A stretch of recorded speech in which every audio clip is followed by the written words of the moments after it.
너 뒤에서 지시했어. 이 선생.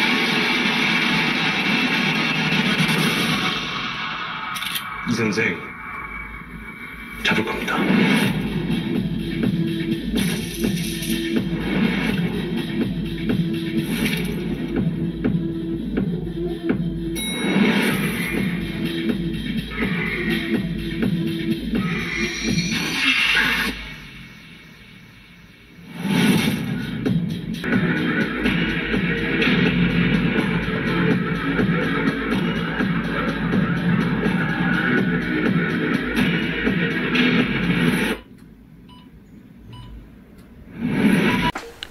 (2016년 10월 11일) 새벽 2시쯤 2명의 남자는 피해자 3명을 흉기로 위협하고 한 방으로 몰아넣은 후에 포장 테이프로 결박을 했습니다.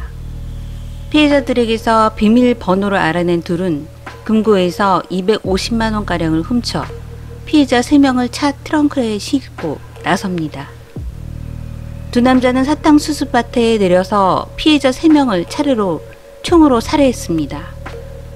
주범인 박왕렬은 시체 3구를 사탕수수밭으로 굴려버리고 다른 남자 김씨는 시체의 한 구를 가까운 땅에 묻었습니다.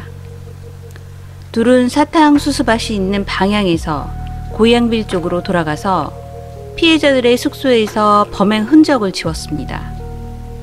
바로 지난 2016년에 발생한 필리핀 사탕수수밭 살인사건이었습니다.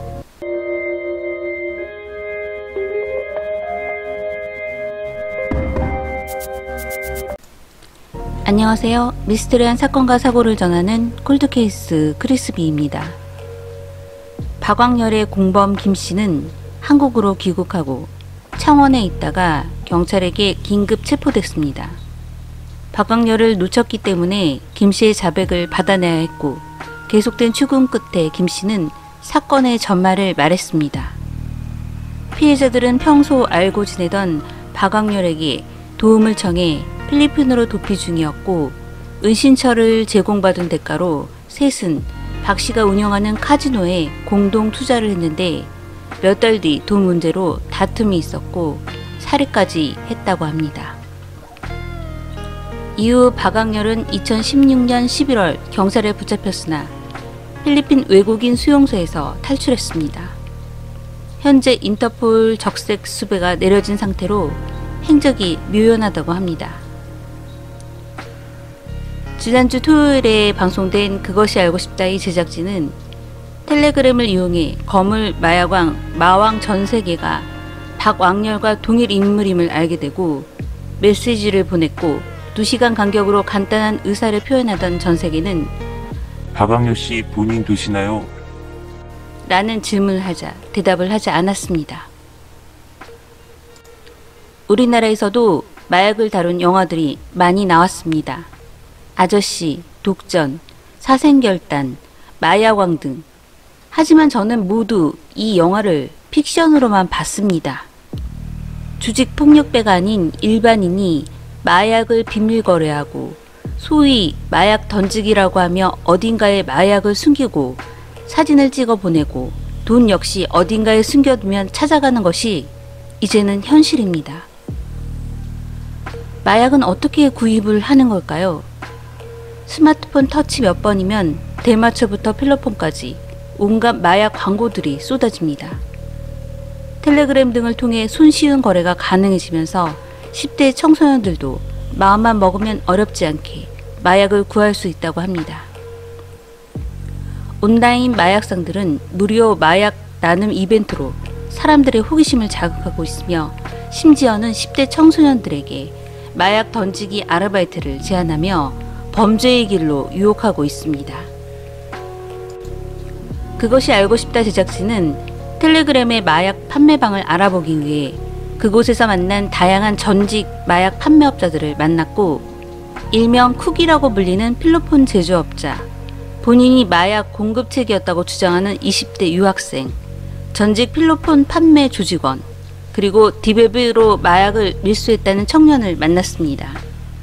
그들은 제가 그동안 생각했던 대한민국은 절대 마약 청정국이 아니며 당신의 일상 깊숙이 이미 침투해 있다고 말했습니다. 게다가 텔레그램을 통해 24시간 전국 어디에서든 마약 거래가 손쉽게 이루어진다고 합니다. 이에 제작진은 전직 마약업자들과 텔레그램 마약방을 함께 탐사하며 실제 우리 생활 어딘가에 숨겨져 있는 마약들을 직접 찾아 나서보기로 했습니다.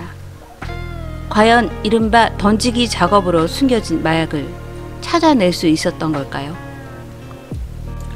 텔레그램 마약방은 익명으로 모든 지시와 거래가 이루어지기 때문에 공급책 상선과 판매책 하선은 직접 만날 필요가 없습니다. 같은 조직의 하선조차 상선의 아이디와 닉네임 외에는 아는 것이 없는 경우가 대부분이고, 다수의 제보자들로부터 수많은 텔레그램의 마약상 중 요즘 급부상하고 있다는 마왕 전세계에 대한 이야기를 했습니다. 제보자에 따르면 현재 텔레그램 마약상 마왕 전세계를 국정원, 인터폴, 마약수사대에서 동시에 쫓고 있다며 그가 운영하는 마약 판매방 입장 링크를 보내주었습니다. 링크를 타고 텔레그램 방에 입장하자마자 보이는 건 매일같이 올라오는 마약 구매자들의 거래 후기와 각종 마약 인증샷들이었습니다. 검거된 조직원들이 자신의 상선에 대해서 고발하기는커녕 보안이 유지되어야 할 수사 정보를 유출시키고 있는 상태인데, 마왕 전세계는 대체 누구이며 어떻게 이런 일이 가능한 것일까요? 마왕 전세계와 관련된 텔레그램 마약방을 탐사하며 대화 내용을 분석하고 디지털 프로파일링 기법을 통해 마왕 전세계의 정체를 밝혔습니다. 그리고 한 달여의 추적 끝에 마왕 전세계의 실체를 알고 있다는 복수의 관계자들과 접촉할 수 있었습니다. 수십 킬로그램의 마약을 밀수 유통하고 있으며 수많은 하선 판매책을 통해 텔레그램 마약계의 거물로 올라서고 있었습니다. 전문가는 마약을 상당히 잘 아는 사람이다. 마약으로 만들어진 것을 늘릴 줄 아는 사람. 경력은 그렇게 오래되지 않은 것 같다. 4에서 5년 정도 된 것 같다. 라고 분석했습니다. 또 다른 전문가는 두려움이 없어 보인다. 흔적을 다 남기고 저런 이야기를 대놓고 한다는 게 자신감이 넘치고 두려움이 없는 것이다. 실제 전세계는 스스로를 마약왕으로 부르며 캐릭터까지 만들었다. 그 캐릭터가 바로 필리핀 사탕수수 살인사건의 주범 박광렬과 똑같은 모습이었고, 제작진이 텔레그램에서 대화하면서 보였던 그의 반응으로 틀림없는 박광렬이라는 사실을 알게 됐습니다. 제작진은 전세계, 아니 박광렬은 탈옥을 하고 다양한 제보를 바탕으로 필리핀에 거주하는 것이 아니냐는 의혹을 가졌습니다. 관리자 중 한 명이 전화가 플러스 63으로 필리핀 국가번호를 사용하고 있었는데, 전세계의 조직원 가운데 한 명으로부터 전세계의 정체가 박광렬일 수 있다는 제보를 받았습니다. 박광렬은 필리핀 사탕수수 살인사건으로 3명을 살해하고 텔레그램에서는 마약을 팔면서 마왕 전세계라는 닉네임으로 활발하게 활동을 하고 있습니다. 그리고 정확한 확인은 할 순 없지만 결코 불안한 마음으로 숨어 지내는 것도 아닌 듯 싶습니다. 아니, 오히려 호화로운 생활을 하는 것 같은데요. 그는 어떻게, 어째서 필리핀 경찰에게서 탈출을 하고 버젓이 필리핀에서 당당하게 살고 있는 걸까요? 여러분의 생각이 궁금합니다.